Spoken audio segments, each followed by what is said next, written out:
આમોદ શહેરના ward number 4ના મચ્છી market વિસ્તારમાં સવારે એક ચોંકાવનારી ઘટના સામે આવી હતી। માતાજીની બાધા માટે રાખવામાં આવેલ બકરા પર અચાનક એક રખડતી ગાયે હુમલો કરતા બકરાનું ઘટના સ્થળે જ કરુણ મોત નીપજ્યું હતું। આ બનાવ બાદ સમગ્ર વિસ્તારમાં ભય અને રોષનો માહોલ ફેલાયો હતો। સ્થાનિક રહીશોએ મીડિયા સમક્ષ તીખો રોષ વ્યક્ત કરતા જણાવ્યું હતું કે રખડતા પશુઓનો પ્રશ્ન વર્ષોથી યથાવત છે, છતાં કોઈ અસરકારક પગલાં લેવાતા નથી। આજે બકરાનું મોત થયું છે, કાલે કોઈ નિર્દોષ બાળક અથવા વૃદ્ધ તેનો ભોગ બનશે તો તેની જવાબદારી કોણ લેશે? પશુપાલનો, માલિકો કે નગરપાલિકા? રહીશોના જણાવ્યા મુજબ નગરમાં અનેક રખડતા પશુઓના હુમલાથી ઇજાગ્રસ્ત થયા છે અને હોસ્પિટલ સુધી પહોંચ્યા છે, છતાં સમસ્યા ઉકેલવા માટે નગરપાલિકા તરફથી કડક અને સતત કાર્યવાહીનો અભાવ જોવા મળી રહ્યો છે। નગરપાલિકાએ લાખો રૂપિયાના ખર્ચે ઢોર ડબ્બો તૈયાર કર્યો હોવા છતાં તે માત્ર શોભાના ગાંઠિયા સમાન બની રહ્યું છે।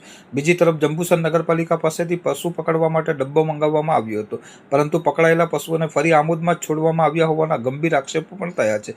મચ્છી માર્કેટ વિસ્તારના રહીશોએ બકરાની નુકસાનીના વળતર રકમ તેમજ જવાબદારો સામે કડક કાયદેસર કાર્યવાહી કરવાની માંગ ઉઠાવી છે। હવે પ્રશ્ન એ છે કે શું નગરપાલિકા આ ઘટનાને ગંભીરતાથી લઈને તાત્કાલિક અને કડક પગલાં લેશે કે ફરી એકવાર મૌન ધારણ કરશે?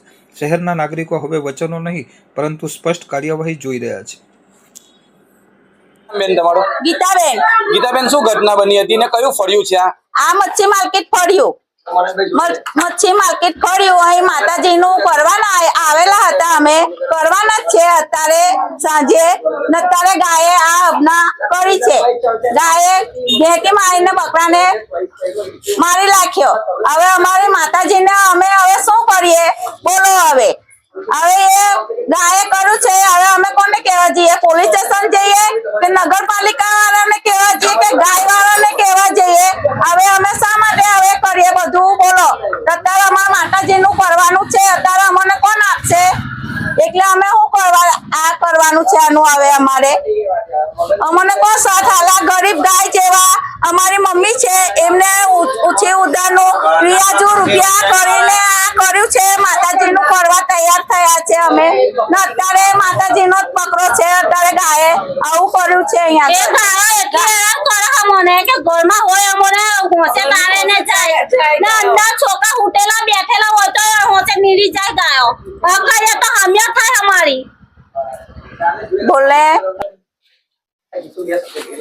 ના બાળકો છે, રાતે ને દિવસ ગાયો અહીંયા ફરે છે, ઘરમાં હોશે થઈ જાય છે। નાના છોકરાઓને રમતા હોય ને કઈ મારી બેસે તેનો જવાબદારી કોણ લેશે? અત્યારે આ ઘટના બની છે, તેની બદલે નાના છોકરાઓને બી કઈ કરી શકે તો તેના માટે અમે શું કરીએ બોલો? કેટલી ગાયો તમારા ફળિયામાં આવતી હતી? અહીંયા 4, 5, 10 ગાયો આવે છે, 10 ગાયો આવે છે ફળિયાની મય ને આખો રાત ને દિવસ ચાલુ રહે છે ને છોકરાઓ નાના મોટા રમતા હોય તેને બી ભેટી મારે છે અહીંયા ગળી ને નાનું જનાવર કોઈ પણ હોય તેને હમી થાય છે બોલો?